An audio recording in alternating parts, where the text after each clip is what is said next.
پہلا ہی چیپٹر اس کی 18 آیت 10. پہلا پطرس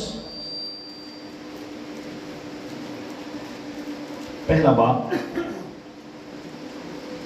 اس کی 18 آیت 10 18 اور 19 آیت 10 کو آج ہم اپنی رہنمائی کے لیے دیکھیں گے. جن کے پاس نہیں ہے وہ جلدی سے کھولیں، اور جن کے پاس ہے وہ دوسروں کو ہیلپ آؤٹ کریں تاکہ وہ خدا کے کلام کو کھول سکیں. اور میں خدا کا شکر گزار ہوں کہ آپ بہت سارے نوجوان بیٹے اور بیٹیوں کے پاس بائبل مقدس موجود ہے. پطرس کا پہلا خط پہلا باب 18 اور 19 آیت 10. خدا کے کلام میں لکھا ہے، کیونکہ تم جانتے ہو کہ تمہارا نکما چال چلن جو باپ دادا سے چلا آتا تھا، اس سے تمہاری خلاصی فانی چیزوں یعنی سونے چاندی کے ذریعہ سے نہیں ہے، بلکہ ایک بے عیب اور بے داغ برے یعنی مسیح کے بیش قیمت خون سے. سب کہیں آمین. پطرس رسول جو شاگردوں میں معتبر رسول ہے، اور وہ کسی ایک کلیسیا کو یہ خط نہیں لکھ رہا. جب ہم اس خط کی پہلی آیت مقدسہ کو دیکھتے ہیں تو وہ مختلف کلیسیاؤں کو مخاطب کرتا ہے جو جا بجا پھیلی ہوئی ہیں، اور اس میں ایشیا کی کلیسیاں بھی ہیں. اور یہ فرسٹ سینچری، پہلی صدی تقریباً 58 میں یہ خط کلیسیا کو لکھا گیا. کلیسیا جو تھی اس وقت مختلف چیلنجز کو فیس کر رہی تھی. اعزار ثانی، دکھ اور مصیبتیں کلیسیا کے اوپر تھی. رومی حکومت کا دور تھا، اور رومی حکومت مسیحیوں کے سخت خلاف تھی، کیونکہ وہ سیزر کو اپنا خدا اور بادشاہ مانتے تھے، اور وہ مسیحیوں سے بھی یہ کہتے تھے کہ تم ہمارے خدا کو خدا مانو. اور اگر کوئی یسوع کو خدا اور بادشاہ کہتا تھا تو اس کو پکڑ کر جیل میں ڈال دیتے تھے. اور اسی طریقے سے جب مکاشفہ کی کتاب کو ہم دیکھتے ہیں تو یوحنا رسول پہلے باب میں 9 آیت میں اپنی گواہی بیان کرتا ہے کہ میں یوحنا خداوند یسوع مسیح کی منادی کرنے کے سبب سے اس جزیرہ میں یعنی اس ٹاپو میں جو پطرس کہلاتا ہے وہاں پر قید ہوں. اور یہ رومی حکومت ہے. رسول جانتا ہے، پطرس رسول، کہ کلیسیا دنیا میں دکھ اٹھا رہی ہے. دکھ ہے، مصیبتیں ہیں، تعصب ہے، افلاس ہے، بھوک ہے، بے روزگاری ہے، جاب نہیں ہے. یہودی خلاف ہیں کلیسیا کے جہاں جہاں پر بھی ہیں. غیر قومیت ہیں، وہ امیر ہیں، ہر طرح سے پراسپر ہیں. یاد رکھیں کلیسیا زور آور ہوئی 4تھی صدی میں، جب کانسٹنٹائن بادشاہ جو روم کا بادشاہ تھا وہ جب مسیح میں آ گیا تو پھر پوری دنیا میں جو تھی وہ مسیحیوں کی حکومتیں اور ملک بننا. اس سے پہلے مسیح جو تھے وہ دبے ہوئے تھے، اور باقی اقوام تھی جو ان کو وہ پریشرائز کرتی تھی. یہاں پر جن کلیسیوں کے ساتھ پطرس رسول مخاطب ہے وہ انتہائی مصیبت میں ہے، لیکن خدا کا خادم ان کو تسلی دے رہا ہے اور ان کو بتا رہا ہے کہ یہ جو دنیا اور اس کے دکھ ہیں یہ چند روز ہیں، اور اس کے بعد جو آسمان کی بادشاہی ہے وہ ہمیشہ کے لیے ہے. اور اس سے خلاصی جو ہے فانی چیزوں یعنی سونے چاندی یعنی دنیا کی چیزوں سے نہیں ہوئی، بلکہ یسوع مسیح کے بے عیب اور بے داغ برے یعنی اس کے بیش قیمتی خون کے ساتھ ہوئی ہے. کلیسیا دکھ میں ہے، مصیبت میں ہے، لیکن رسول ان کو ان کا ماضی یاد دلا رہا ہے. پہلے کیا ماضی یاد دلا رہا ہے؟ تم جانتے ہو کہ تمہارا نکما چال چلن جو باپ دادا سے چلا آ رہا تھا، اس سے تمہاری خلاصی فانی چیزوں یعنی سونے اور چاندی سے نہیں ہو سکتی تھی، بلکہ کس سے ہوئی ہے؟ یسوع مسیح کے بے عیب خون سے اور اس کے بے عیب سے برے کے وسیلہ سے آپ کی جو ہے وہ خلاصی ہوئی ہے. ان کو ان کا ماضی رسول جو ہے وہ یاد کرا رہا ہے. اسی طریقے سے پولوس رسول جو ہے وہ بھی جب افسیوں کو خط لکھتا ہے تو وہ ان کو لکھتا ہے، اے بھائیو، اے عزیزو، اپنے بلائے جانے پر غور کرو کہ تمہیں کس طریقے سے بلایا گیا ہے، تم پہلے کیا تھے اور مسیح نے تمہیں کیا سے کیا بنا دیا ہے. اور رسول یہاں پر کلیسیا کو مخاطب کر کے کہہ رہا ہے کہ تم جانتے ہو، تم بخوبی اس بات سے واقف ہو کہ تیاڈا نکما چال چلن تانوں خدا دی بادشاہی دے وچ نہیں سی لے کے جا سکتا، تے نہ ہی دنیا تے دنیا دیا چیزاں، سونا چاندی اس وقت سب سے مہنگی دار تھی. یہ بھی نہیں، کوئی چیز آپ کو اس خدا کی بادشاہی میں جو ہمیشہ کی یہاں پر زندگی ہے وہاں پر نہیں لے کر جا سکتی تھی. صرف اور صرف یسوع مسیح کا خون اور اس کا فدیہ آپ کے لیے کفارہ ہو سکتا ہے. دو باتیں جو مکاشفہ خدا کے روح القدس نے پترس کے اوپر کھولا، دو باتیں الگ الگ طریقے سے کر رہے ہیں. ایک تو یسوع مسیح کا بے عیب خون ہے، ایک وہ بات کر رہا ہے کہ بے داغ برہ.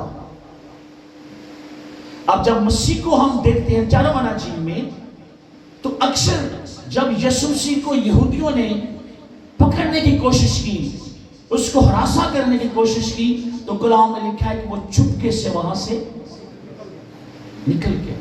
وہ جانتا ہے کہ اس کا بے داغ رہنا، اس کا بدن جو ہے وہ ہر طرح کے زخم سے بے داغ رہنا کتنا ضروری ہے. جب برہ لیا جاتا تھا تو کیا دیکھا جاتا تھا قربانی کے لیے؟ کہ وہ بے داغ، اس میں کوئی زخم نہ ہو، وہ لنگڑا لولا نہ ہو، اس کی ہڈی نہ ٹوٹی ہوئی ہو، وہ زخمی نہ ہو، وہ بیمار نہ ہو. اور میرے اور آپ کے مسیح کو 33.5 سال کی زندگی میں ایک نزلہ بھی نہیں ہوا، زکام بھی نہیں ہوا، کبھی فیور، کبھی کچھ بھی نہیں، کیونکہ وہ زندگی کا خود خالق اور مالک ہے. آمین آمین. بے عیب بے داغ ہے وہ، اس نے اپنے بدن کو صلیب کے لیے تیار کیا.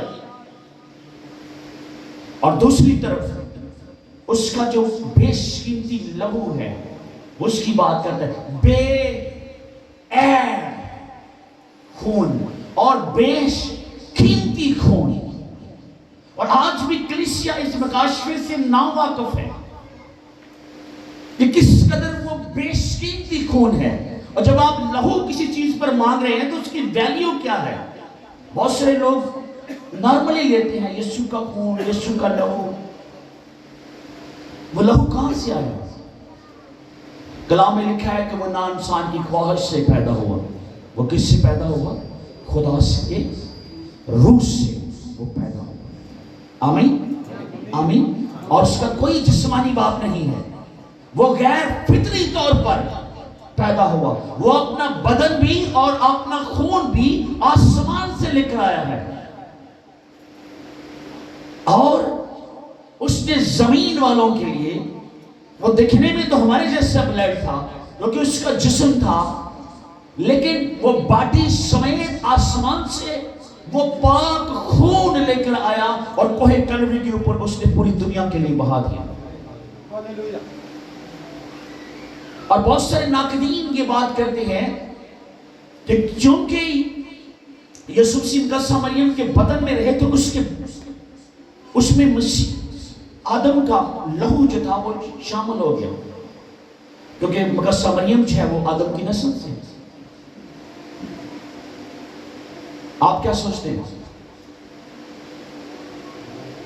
میڈیکلی روح سے جتنے لوگ میڈیکل سے ریلیٹڈ ہیں یہاں بیٹھے ہوں گے، اگر ماں اور بچے کا بلڈ ہے، اگر بچہ ماں کے بدن میں ہے اور ان کا بلڈ مکس ہو جائے، بلڈ لائن، بلڈ وین جو ہے وہ ٹچ کر جائے، تو آپ ہارٹ جو ہے آپ کی مشین ہے، بچے کا بھی اور ماں کا بھی، دونوں مشینز ہیں، یہ پمپ کر رہی ہیں، دونوں کی ڈیتھ ہو جائے. اس کا مطلب کیا ہے؟ کہ ہمارے خداوند یسوع مسیح کے بدن میں جو لہو، جو گناہوں کے کفارے کے لیے کوئی کلوری سے بہایا گیا، اس میں بالکل آدم کا لہو نہیں تھا، اور وہ پاک اور بے قیمتی لہو آسمان سے لے کر آیا ہے. اور رسول کے اوپر یہ مکاشفہ کھلا ہے، اور وہ یہ جانتا ہے کہ وہ آسمانی ہے، اور وہ آسمان پر چلا گیا، اور وہ آسمان سے اپنا بدن اور خون لے کر آیا ہے، اور اس نے ہمارے گناہوں کے لیے کفارہ اور فدیہ دیا ہے. اور وہ یہ کیوں بات کر رہا ہے؟ پطرس رسول کی اٹینشن یہاں پر کیا ہے؟ کیوں وہ اس بات کو زور دے رہا ہے اور وہ کہہ رہا ہے تمہاری خلاصی؟ کیونکہ وہ جانتا ہے کہ زمین اور زمین کی چیزیں چند روزہ ہیں، اور آسمان کی ساری چیزیں ابدی ہیں. پہلی ہی چند آیاتوں میں، تیسری چوتھی آیت میں، پہلے اسی خط میں وہ کہہ رہے کہ آسمان پر ایک لازوال میراث تمہارے لیے موجود ہے، ایک لازوال خزانہ، ہمیشہ کی زندگی، آسمان اور آسمان کی سب چیزیں آپ کے لیے ہیں. آپ کو نظر نہیں آ رہی، اس میں کوئی شک نہیں، لیکن وہ موجود ہے. کرنتھس کے خط میں لکھا ہے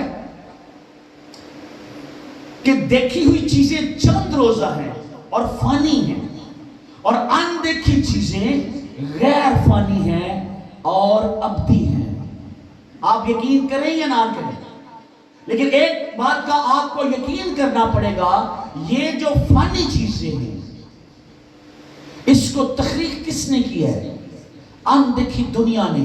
اس دیکھی ہوئی دنیا کو تخلیق کیا ہے جو آپ کو نظر نہیں آ رہا، کیونکہ یہ فانی ہے. ہم دیکھ رہے ہیں انسان اور باقی زمین کی چیزیں فانی ہیں، آتی ہیں جاتی ہیں، ختم ہو جاتی ہیں، مٹ جاتی ہیں، پہاڑ ریزہ ریزہ ہو جاتے ہیں زلزلوں سے، اور روز پہاڑوں کو ہم پگھلتا ہوا دیکھ رہے ہیں، لاوے اور ارتھکویک اور مختلف چیزوں سے ہم دیکھتے ہیں کہ بدل جاتی ہیں، جغرافیائی حدود بدل جاتی ہیں، زمین اور زمین کی سب چیزیں جب وہ فانی ہیں. لیکن اندیکھی چیزیں جو ہیں وہ غیر فانی ہیں اور وہ ابدی ہیں. اس لیے رسول کہہ رہا ہے کہ آسمان پر تمہارے لیے ایک لازوال میراث تمہارا انتظار کریے. اور وہ آپ کو کنفرمیشن دے رہا ہے، اور وہ کلیسیا کو یہ کنفرمیشن دے رہا ہے کہ تم نے تسلی رکھنی ہے، کوئی ایشو نہیں ہے، کوئی پرابلم نہیں ہے. اگر دنیا میں دکھ اور تکلیفیں ہیں، سفرنگ ہے، پین ہے، عذاب ثانی ہے، مختلف مسائل سے آپ گزر رہے ہیں، آپ کی زندگی کے حالات کیسے بھی نہ کیوں نہ ہوں، رسول کہہ اس کے بعد آپ کے پاس ابدی زندگی ہے، اور وہاں پر ہمیشہ کے لیے سکون ہے. اس کی ٹینشن بیسیکلی یہ ہے. اور کیسے یہ ممکن کیا خدا نے؟ آپ کیا سمجھتے ہیں کہ خداوند جس کی ہم عبادت کرتے ہیں، کلام میں لکھا ہے یسایا نبی کے صحیفے میں کہ خدا عادل ہے اور خدا قدوس ہے. کہیں خدا قدوس ہے، ایمان کے ساتھ ہے، کہیں خدا قدوس ہے. یسایا 6 باب میں فرشتے خداوند کو قدوس قدوس قدوس یعنی خدا پاک ہے. اور پھر کلام میں لکھا ہے کہ خدا عادل ہے، خدا منصف ہے. تو اگر خدا عدل نہ کرے اس کی قدوسیت پر حرف آتا ہے، اور خدا کی قدوسیت کا یہ تقاضا ہے کہ وہ عدل کرے. آمین آمین. عام لوگ یہ سمجھتے ہیں کہ اچھا یہ کیسے ہو سکتا ہے. عام جو ایماندار ہیں وہ سوچتے ہیں اچھا بس یسوع مسیح پر ایمان لے آئیں اور بپتسمہ لے لیں اور توبہ کر لیں اور بس آپ بیٹے بیٹیاں بن گئے اور سب کچھ آپ نے حاصل کر لیا، آپ نے نجات اور مخلصی؟ اتنا آسان ہے کیا؟ ایسا ہو سکتا ہے؟ اور غیر قومیں یہی سوچتی کہ یہ کیسے ممکن ہے؟ سوچتی ہیں کہ نہیں؟ آپ کسی کے ساتھ اگر انجیل شیئر کریں کہ بس بھائی یسوع کو قبول کریں دیٹس اٹ، اور آپ کو کچھ کرنے کی ضرورت نہیں، وہ سوچیں گے تم پاگل ہو، خدا ایسے کیسے کر سکتے ہیں؟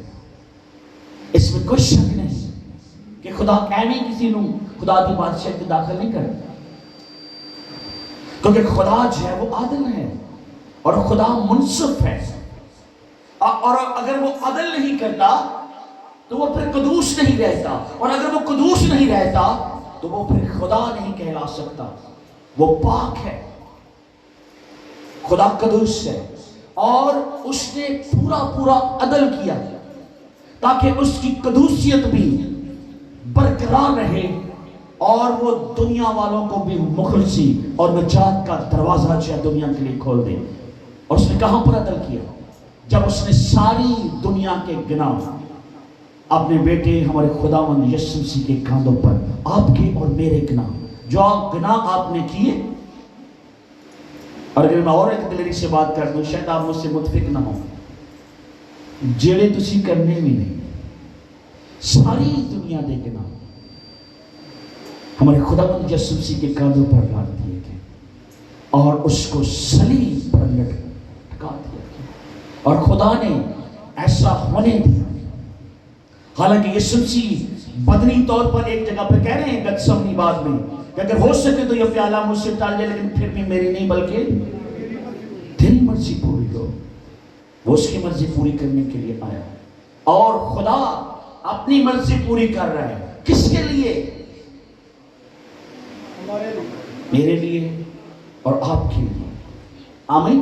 اور اس نے پورا عدل کیا صلیب کے اوپر، اور صلیب کے اوپر جب اس نے عدل کر دیا اور اس نے ایک رستہ نکالا کہ اب کوئی میرے عدل پر بھی انگلی نہیں اٹھا سکتا، کیونکہ میں نے مکمل طور پر پاک فدیہ جو ہے اپنے بیٹے کی صورت میں صلیب کے اوپر میں نے دے دیا ہے۔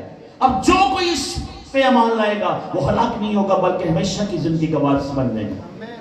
اور یہی بات رسول پطرس رسول کلیسیا کے ساتھ دلیری کے ساتھ اس مکاشفے کو شیئر کر رہا ہے کہ ڈرو نہ، کوئی ایشو نہیں ہے، دنیا میں پرابلم دکھ اور مصیبتیں ہیں، اس میں کوئی شک نہیں، لیکن ایک جس نے دروازہ کھولا ہے وہ سچا ہے اور اس کا کلام سچا ہے، اس کی منہ کی باتیں سچی ہیں، اور وہ آسمان سے آیا ہے اور وہ آسمان پر چلا گیا ہے اور خدا باپ کے دائیں ہاتھ پر بیٹھا ہوا ہے۔ آمین آمین۔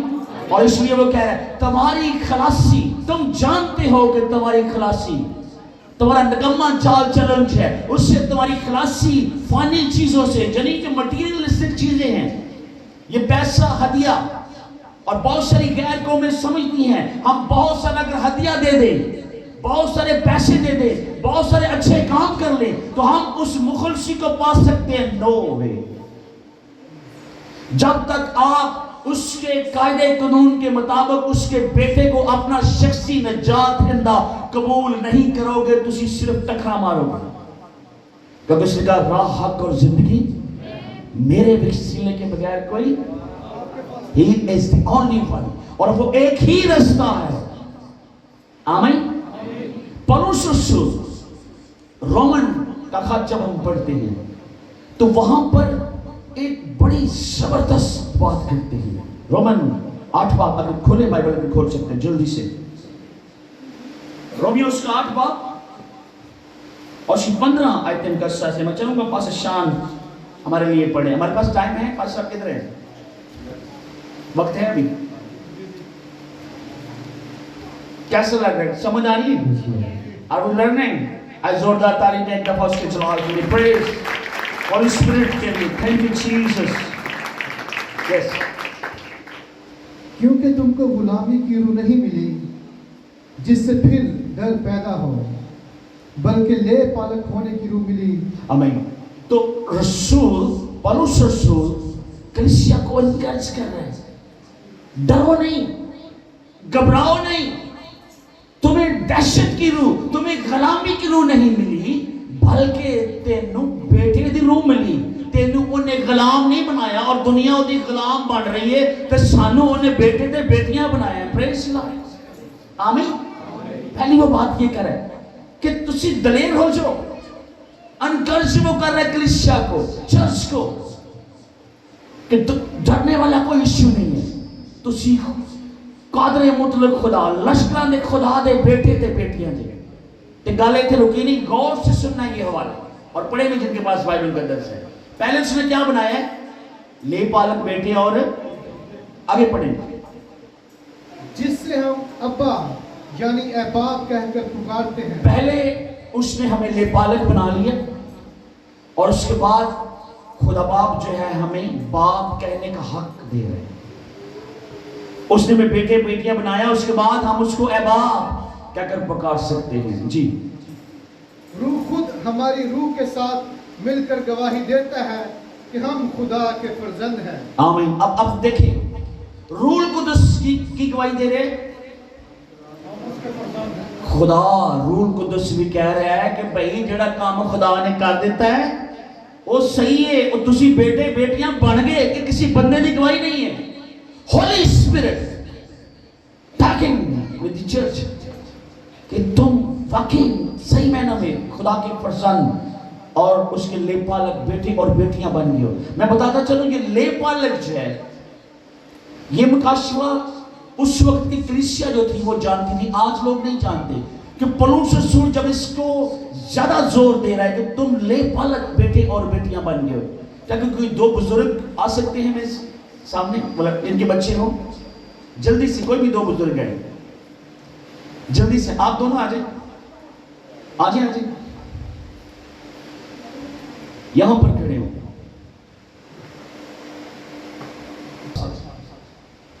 تو دونوں خاندانوں کے لیے یہ قانون تھا کہ دونوں خاندان بچہ لینے والے اور بچہ دینے والے 3 دفعہ ساتھ گواہوں کے ساتھ عدالت میں ان کو حاضر ہونا ضروری تھا. کہ گواہ بدلنا نہیں، ایک نہیں ملیا تھے بھائی بشیر نہیں ملیا بھائی فضل اللہ جو نو. اور رومی حکومت کے جڑے لاء قوانین سن بڑے سخت سن.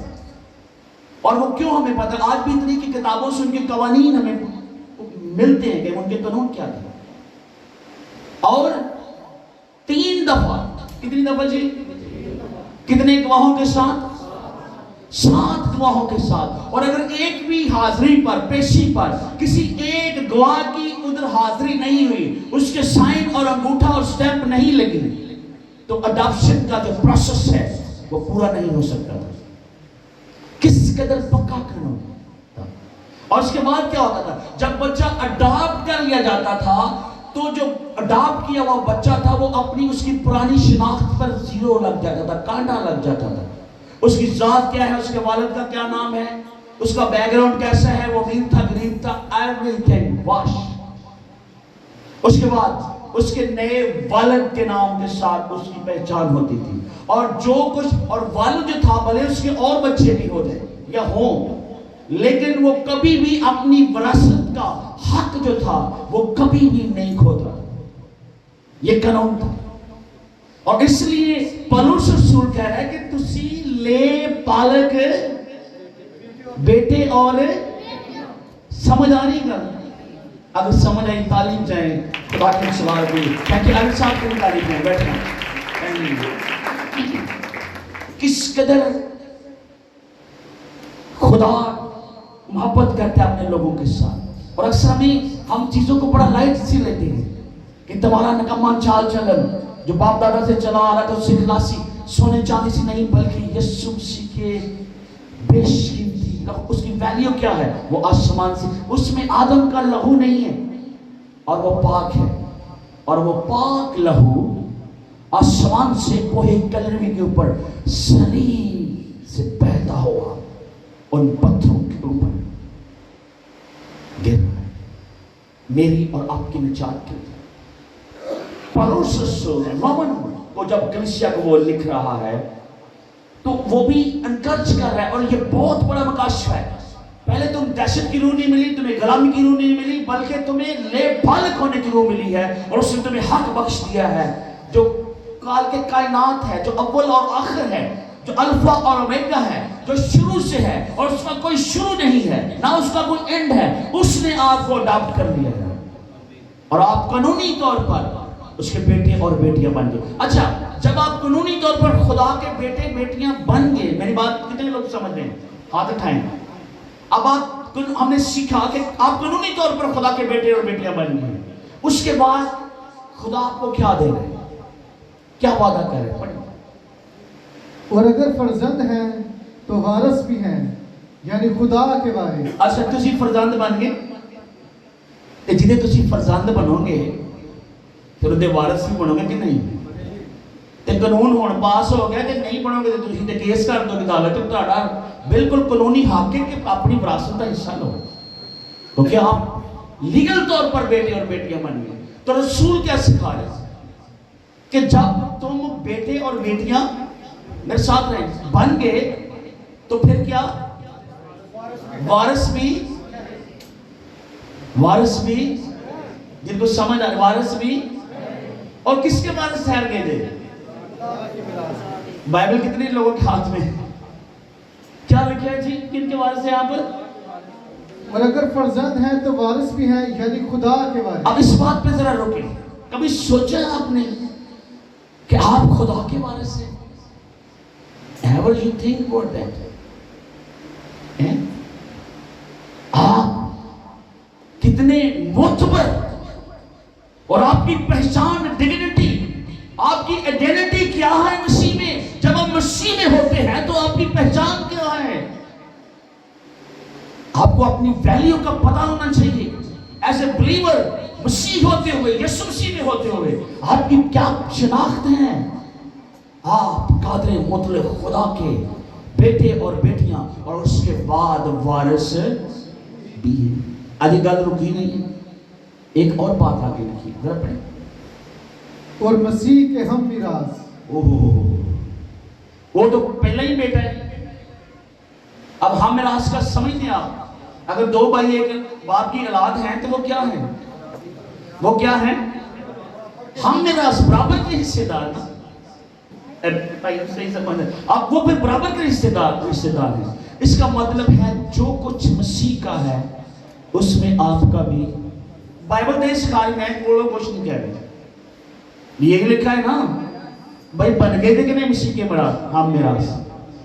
سمجھ آ رہی بات؟ جتنا کچھ سمجھ آئی ذوق سے تعریف ہے یسوع کے جلال کے لیے. پریز گاڈ, ہاللویا.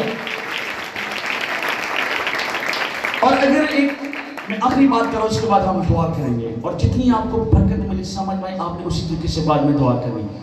اب اگر کسی کے دل میں یہ سوال ہو کہ مجھے کیسے پتا چلے کہ میرے حصے میں کیا آیا ہے, تو وہ پھر کیا کرے؟ خدا کے وارث صاحب بن گئے.